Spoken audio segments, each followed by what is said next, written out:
রাজ্যের স্বরাষ্ট্র তথা পুলিশ মন্ত্রী ডাক্তার মানিক সাহার উপস্থিতিতে প্রজ্ঞা ভবনে অনুষ্ঠিত হয়ে গেল নতুন ফৌজদারি আইন ও এনডিপিএস আইনের অধীনে তদন্ত ও মামলা পরিচালনা সংক্রান্ত কর্মশালা। সে কর্মশালার পর সাংবাদিক সম্মেলনে মিলিত হয়ে রাজ্যের আইন শৃঙ্খলা পরিস্থিতি সহ সামগ্রিক বিষয়গুলো উত্থাপন করা হয়। সামগ্রিক বিষয় নিয়ে কথা বলছিলেন রাজ্যের মুখ্যমন্ত্রী doctor Manik Saha.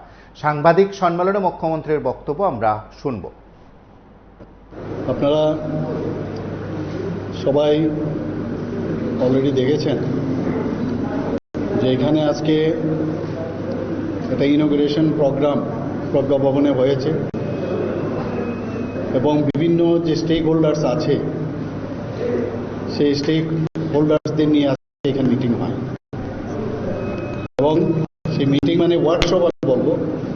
Inauguration session হয়েছে, সেকেন্ড সেশনে পুরো যে টেকনিক্যাল বিষয় সেই বিষয় নিয়ে আলোচনা হবে। এবং বিষয়টা কি? বিষয়টা হচ্ছে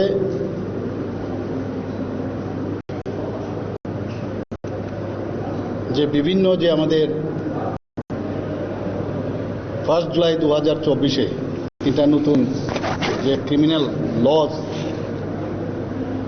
যে এনাক্টেড হয়েছে সেই বিষয়ে ত্রিপুরাতে আরও ভালোভাবে যে কোঅর্ডিনেটেড এফোর্টসের মাধ্যমে যাতে এটি ইমপ্লিমেন্ট করা যায় সেই বিষয়ে আজকে এখানে এই ওয়ার্কশপ এবং অ্যাট লেংথ এখানে কথাবার্তা হয়েছে।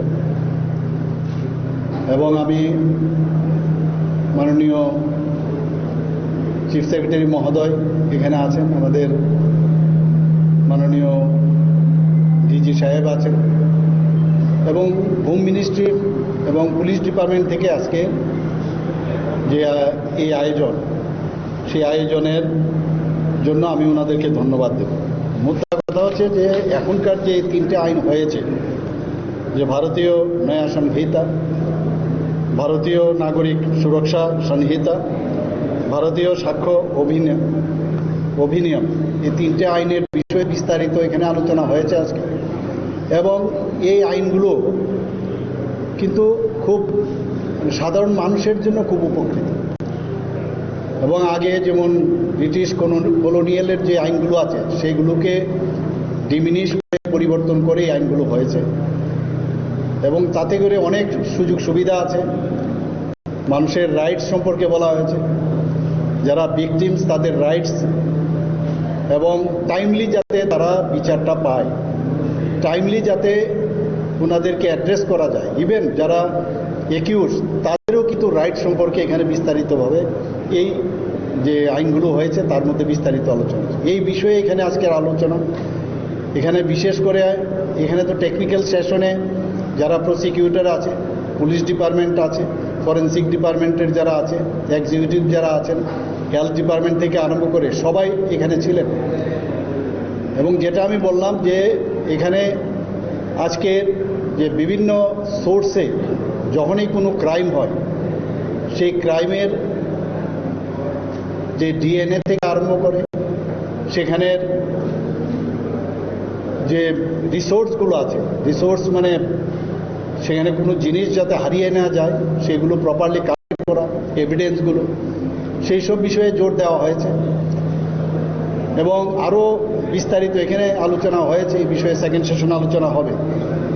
তো আজকের এখানে যে এই ওয়ার্কশপ, আমি নিশ্চিত যে আগামী দিনে ত্রিপুরার জন্য, ত্রিপুরা আপনারা জানেন যে ল অ্যান্ড অর্ডারের দিক থেকে 28টা রাজ্যের মধ্যে আমি সবসময় বলি নিচের দিক থেকে 3rd পজিশনে আছে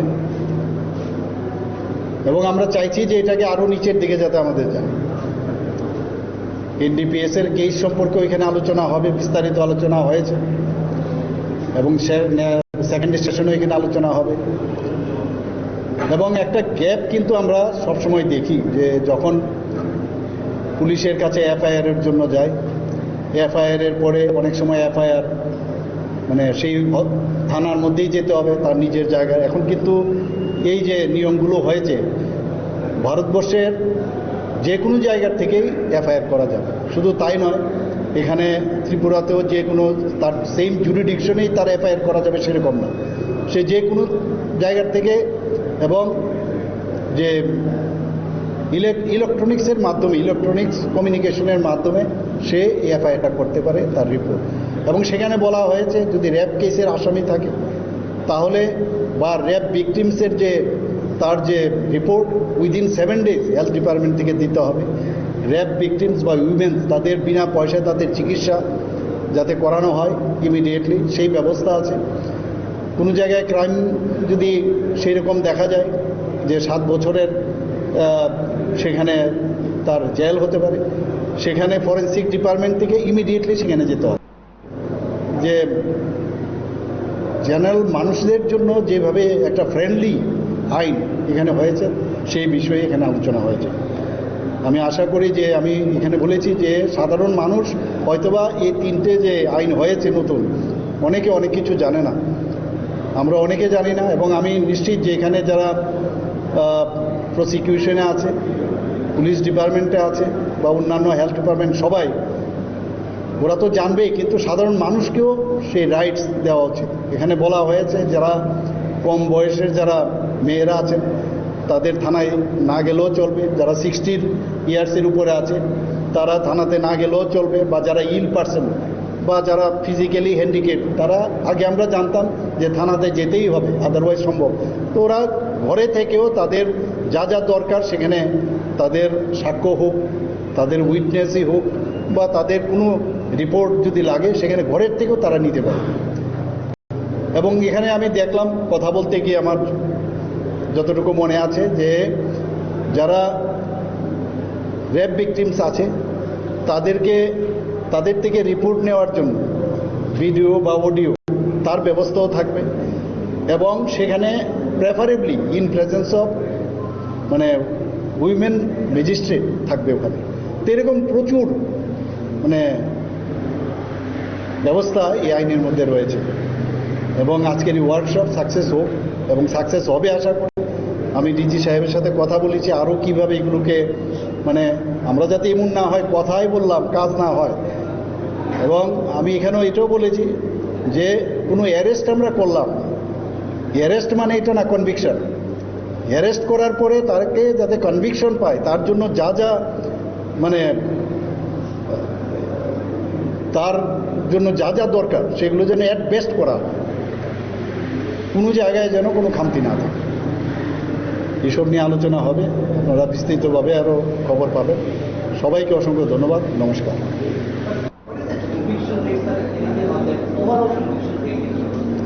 না, NDPS তো previously there was no proper conviction rate, but nowadays there has been increased the conviction rate regarding this NDPS case. And I told the police and our PP, APP and all legal peoples, I told them there must be some coordination between police and them, and in case there is any lacuna, it should be, or there is gap, it should be filled up.